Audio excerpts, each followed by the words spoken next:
For the cheapest coins with fast delivery and quick customer support, check out my sponsor Red Zone Coins and use code SWIFT at checkout for 20% off. So family, and today I'm coming back at you guys with another episode of the Mutt Weekly Roundup on the channel, a series in which I go over all the latest information in Madden 20 Ultimate Team and give my takes on each of the topics. We're going to start it off like we usually do by going over the Ultimate Legends that dropped in the past week, and then I've got two other Mutt related topics to get into at the end of the video. Now before we hop into this one, I just do want to quickly apologize for going live much later than expected last night. So as a bit of an apology, the first two people to comment SWIFT down below are going to be winning 50,000 coins each. So drop a comment down below if you do want a shot at winning that. And also, if you guys are enjoying the series, be sure to leave a like down below. I'm trooping it out right now as I record this. The entire bottom left side of my mouth is frozen. I was just at the dentist.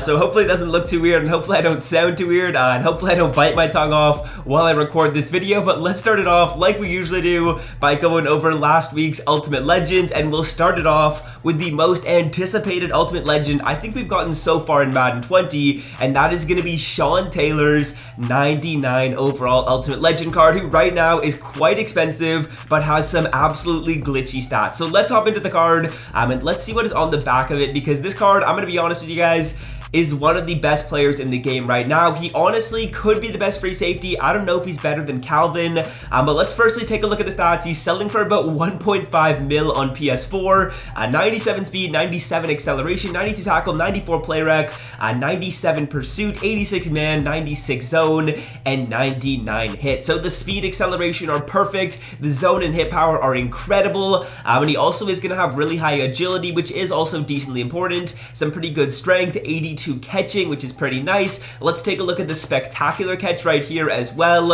as we scroll all the way down to that 86 spec catch. So this card is going to be pretty good. I do want to compare him to Calvin Johnson though, because I believe that is going to be the best comparable for this player. In my opinion, I think I would rather go with Calvin for the additional height, because Calvin, of course, is going to give you a couple more inches than Sean Taylor is going to do, and he's going to be able to get you a little bit more when it comes to the interception and pass coverage category, in my personal opinion, with a little bit better play rec and a little higher zone coverage. But both cards are absolutely glitchy. In my opinion, I would probably recommend use your power-up pass on Sean T. You won't have to spend the 1.6 mil on him, and he is going to be an incredible free safety for you guys if you do use the power-up pass on him. I've watched some gameplays on him, and he actually plays really good. So if you're considering using the pass, I would definitely use it on this card. And then if you want to spend coins on some other 99 overall Ultimate Legends that are going to be much cheaper, like Randy Moss or Lawrence Taylor, you can spend the coins on those players and use the power-up pass on Sean T, because he is going to be the most pricey of the Ultimate Legend 99s. Next up, let's move on to the other two Ultimate Legends. And quick little side note, they are L's. No one is really going to be playing with these players on their teams, in my opinion. But Joe Montana is going to be the LTD card. Right now, he is only going to be sitting at 79 speed and 93 throw power. Yeah, the throw accuracies are nice, but once you get up to like 90 throw accuracy, no quarterbacks are going to be missing stuff. If you have a 49ers theme team, he could be a QB for you, but Joe Montana isn't going to play for me, and I wouldn't recommend any of you guys get him at 850k. That is just far too expensive. Now, Franco Harris is another player, which in my opinion, I don't see you guys getting. There's no reason for you guys to get him. I think Okoye is going to be much better, but let's take a look at his stats right here. He's selling at 676k, so Okoye is going to be much cheaper. I do want to compare him to Christian. Christian's going to give you more speed and better run blocking stats, and those are really all you need for a fullback, unless of course you do want to throw to your fullback. I guess Franco's going to be a little bit better there with a bit better catching, but otherwise there's no reason why you guys shouldn't be going with Christian Okoye over the Franco Harris. He's going to be cheaper, he's going to have better stats, he's going to be faster, a better run blocker, so I would recommend you guys go with Christian. There's no reason to pick up the Franco or the Joe Montana, but Sean T is a very good card, and he's someone that I would recommend you guys consider using your power-up pass on, because I think he is going to be one of the best free safeties in the game, and you can get him for really cheap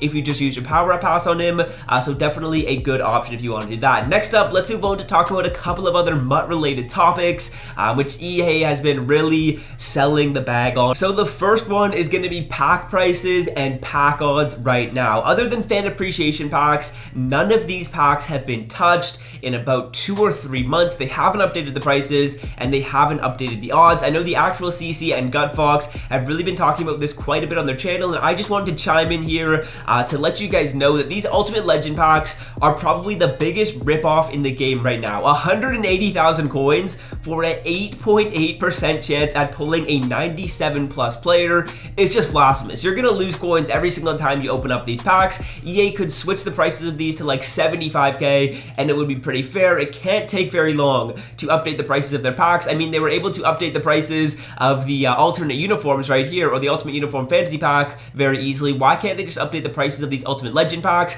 As you guys can see right there, 180,000 coins for an 8% chance at pulling a 97, and if you get lucky, you land in that 8%, you get a 97 plus player. Let's take a look and see how much they are selling for, because they're not even going to make you back your coins. You're still going to be losing on the pack. So let's take a look at the Ultimate Legends right here. We'll go by quality, and we'll take a look at these 97 overall players and the 96s, just so you guys can see how cheap these are and how not worth it is to open up these packs. We'll go by program, Ultimate Legend, and the 96 to 97 Ultimate Legends. Right now, the 96s are selling for around 45 to 50,000 coins, so you're losing 130k if you pull a 96, and if you pull a 97, you get so lucky. You get a 97 in that 8.8% chance.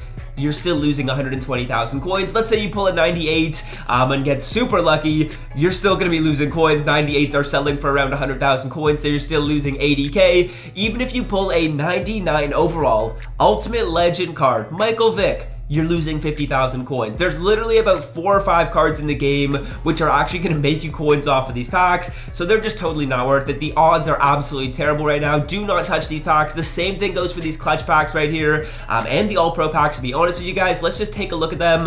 Actually, I don't think those ones are in stores. We'll even take a look at the Elite Player packs right now. 50,000 coins for a 3% chance at a 96 plus player. A 96 plus player right now is selling for around 50k, so you have a 3% chance at breaking even. That means 97% of the time you open these packs up, you're going to be losing coins. So EA desperately needs to update the prices of these packs, or just release the fan appreciations back into the game.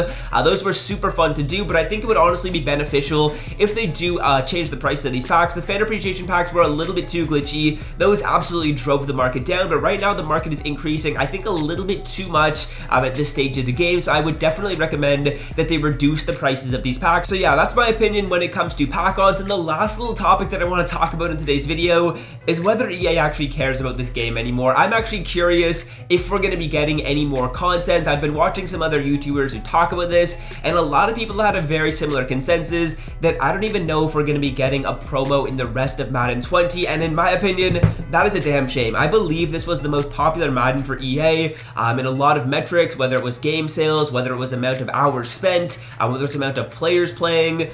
This was one of the most popular Maddens for EA, hands down, and to just neglect the game for the last 4 months of it doesn't make sense to me at all. We haven't gotten a promo in 2 months, and there's 2 more months until Madden 21 comes out, so that's 4 months where we'll have gotten almost no content other than 3 Ultimate Legends and like 6 power-up expansion players every single week. That's pathetic in my opinion. I believe they should have been easily able to make a few other promos, especially since it was leaked that there were other promos coming out. It was leaked that Positional Heroes was coming out. It was leaked that Summer Blockbusters was coming out, and we just haven't gotten any of that. I don't know what they're doing with the content, but they've just been incredibly lazy, and for no apparent reason. This game was doing really well. If you take a look at the numbers, Madden was actually doing solidly about 3 weeks ago. They tanked the best coin making method in the game. Since then, I can tell from a YouTuber's perspective and a views perspective that people have really started to play the game a lot less, and rightfully so. Honestly, I'm kind of addicted because I like to play Weekend League, but for those of you that don't like to play online, there's not really that much to do in the game right now, especially during the week. During the week is definitely a dry time, and EA could have easily released a couple of promos. It just feels like they've given up. I don't understand why. This was actually a really popular game for them. Hopefully what this means is they're like designing content for next year's game, which means hopefully we get a really fruitful game content-wise next year. That's, I guess, what we can hope for, but I mean, I still would have liked that they would have been able to deploy some resources on this game to improve the game from a content perspective, because you've got to imagine that EA's got tons and tons of people working for them at the Madden department. The company is absolutely huge, so even if they have like their A team working on Madden 21, like Gutfox, like likes to say, put the C team on Madden 20. Like, they should be able to release at least something into the game other than Ultimate Legends that were probably decided upon months ago, and Power Up Expansion players, which were also probably decided upon months ago. There's still tons and tons of cards in the game that need upgrades. Calvin Johnson, Jamal Adams, Aaron Rodgers. There are tons and tons of players that desperately need upgrades, and who knows if they're gonna. I feel like if they did release more content, it would draw some more people back into the game. But again, the C team or whoever they have working on it, they might even have no one working on this game. They have not done anything. They should really be releasing more content. It's a damn shame in my opinion, because I think Madden 20 was definitely a huge year, especially from a YouTuber's perspective as well. I feel like YouTube kind of mimics the way the game does. If the game's doing well, YouTube views are up. If the game's not doing well, YouTube views are kind of down. And right now they are definitely very down. But throughout the year, this year had actually been one of the best when it comes to YouTube views, and now they've kind of just decided, you know what? They don't need any more content in this game. Let them just play Weekend League and not really do anything during the week. Like, release some house rules. Release something, please. I'm begging you. It can't be that hard to drop content into the game. They could even put house rules in the game that we got earlier in the week, and I'd be decently satisfied. Like, just re-put those house rules into the game. You made them earlier in the year. Put them back into the game now, and at least that's something that we can do during the week. But it is what it is. Not much we can do right now. Hopefully you guys do have a great rest of your day. If you were in the stream yesterday, was a really good time. Happy to chat with all you guys there. I should be live again next weekend for some more Weekend League. But until next time, fellas, I'm out. Have a great rest of your day. Peace.